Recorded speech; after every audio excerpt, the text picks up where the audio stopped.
Hello. I have just read Little Miss Shy, who is very painfully shy, but at the end she meets up with Mr. Quiet. And so they're both two very quiet people together. And I thought, what would be a good story that would be completely opposite? Is there a Mr. Man or a Little Miss who is the complete opposite of Mr. Quiet or Little Miss Shy?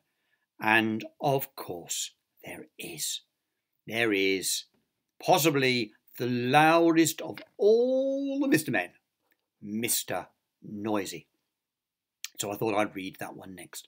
And Mr. Noisy, some of you may remember, Mr. Noisy is red all over, doesn't have a hat, doesn't have a nose actually, Mr. Noisy.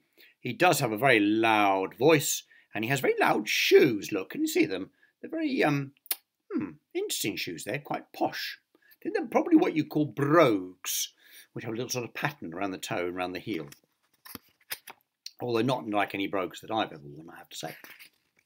Anyway, Mr. Noisy was a very, very noisy person indeed. For example, if Mr. Noisy was reading this story to you, he wouldn't be reading like this. He wouldn't be saying, if Mr. Noisy was reading this story to you, he'd be going, if Mr. Noisy was reading this story to you, he'd be shouting at the top of his voice. And the top of Mr. Noisy's voice is a very loud place indeed. You can hear it 100 miles away. So I wasn't be doing it that loudly because you couldn't hear that 100 miles away, but you can with Mr. Noisy. For example, when most people when most people sneeze, you can hear them, achoo, in the next room. But when Mr. Noisy sneezes, achoo, you can hear him in the next country. Now, this story starts when Mr. Noisy was asleep in bed, in his bedroom, in his house, which is on the top of a very tall, very round hill. And he was snoring. And as you can well imagine, when Mr. Noisy snores, I nearly called him Mr. Snory. When Mr. Noisy snores, that is a snore worth hearing. It's about as loud as a whole herd of elephants. Then Mr. Noisy's alarm clock went off. Mr. Noisy's alarm clock sounds like no other alarm clock in the world. It sounds more like a fire engine. Mr. Noisy woke up, and so did all the people who lived in Wobbletown, which is at the bottom of Mr. Noisy's hill. I think they used to, wouldn't you? Later that day, Mr. Noisy decided he had to go shopping. He went out of the house, shutting the door behind him. Bang! The door wobbled, the house wobbled, the whole hill wobbled, Wobbletown wobbled, even a bird flying high above wobbled. Then Mr. Noisy walked down the hill. Clump, clump, clump. He walked into the baker's shop. Crash went the door as he opened it. Bang went the door when he shut it. I'd like a loaf of bread, boomed Mr. Noisy to Mrs. Crumb, the baker's wife. Mrs. Crumb trembled and sold him a loaf. Then Mr. Noisy walked along the street to the butcher. Clump, clump, clump. He walked into the butcher's shop. Crash went the door as he opened it. Bang went the door as he shut it. I like a piece of meat, boomed Mr. Noisy to Mr. Bacon, the butcher. Mr. Bacon trembled and sold him some meat. Afterwards, Mrs. Crumb met Mr. Bacon in the street. We really must do something about Mr. Noisy being so noisy, she said. Absolutely, replied Mr. Bacon, but what? I know, said Mrs. Crumb, and she whispered into Mr. Bacon's ear. Mr. Bacon smiled a small smile, which grew into a broad grin. Mrs. Crumb, he said, I think you have the answer. The following day, Mr. Noisy again went shopping down to Wobbletown. Clump, clump, clump. He went into Mrs. Crumb's shop. I'd like a loaf of bread, he boomed. Sorry, what did you say? Asked Mrs. Crumb, pretending not to hear. I'd like a loaf of bread, Mr. Noisy shouted.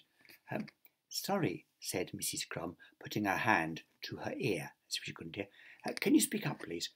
I'd like a loaf of bread, roared Mr. Noisy. Can't hear you, replied Mrs. Crumb. Mr. Noisy got up, gave up and went out. Mr. Noisy went into Mr. Bacon's shop. "I'd like a piece of meat," he boomed. Mr. Bacon pretended not to notice. "I'd like a piece of meat," Mr. Noisy shouted. "Did you say something?" said Mr. Bacon.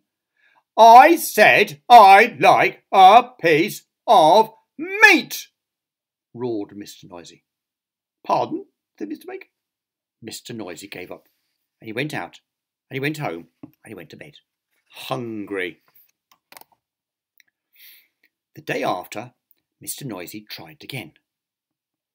He went into Mrs. Crumb's shop.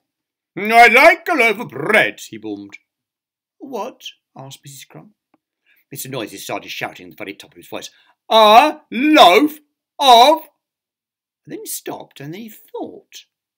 Then he said quietly, "I'd like a loaf of bread, please, Mrs. Crumb." Mrs. Crumb smiled. "Certainly," she said. Then Mr. Noisy went into Mr. Bacon's shop. "I'd like a piece of meat," he boomed. "Did you say something?" asked Mr. Bacon. "Yes, I did," shouted Mr. Noisy at the very, very top of his voice. "I said I'd like a—" And then he stopped, and then he thought, and then he said quietly, "I'd like a piece of meat, please, Mr. Bacon." Mr. Bacon smiled. "My pleasure," he said. And so, carrying his bread and his meat, Mr. Noisy set off home up the hill. Clump, clump, clump. Then he stopped, and then he thought, and then, do you know what he did? He tiptoed on his tippy toes, as quiet as a mouse. A tiptoe was something Mr. Noisy had never ever tried before. It was quite fun. Mr. Noisy arrived at his front door. He put out his hand to open the door, sort of, but then he stopped, and then he thought, and do you know what he did? He opened the door very quietly. He stepped inside, and then, he shut the door very gently. Quietly and gently were two things Mr. Noisy had never tried before either. That was fun too. Do you know something? From then until now, Mr. Noisy isn't anything like as noisy as he used to be. He's probably still noisy sometimes, because you don't change altogether, do you? And do you know something else? The people of Wobbletown are delighted, especially Mrs. Crumb and Mr. Bacon. And do you know something else? Mr. Noisy has learned how to whisper. Well, that is a surprise. So that is the story of Mr. Noisy. And again, we don't want to be too mousy quiet, but we don't want to be too noisy, do we? There are ways of being. We can all be different, but we don't have to be as extreme as that. So I hope you enjoyed that. That was the story of Mr. Noisy. Be happy. I'll talk to you soon. Goodbye.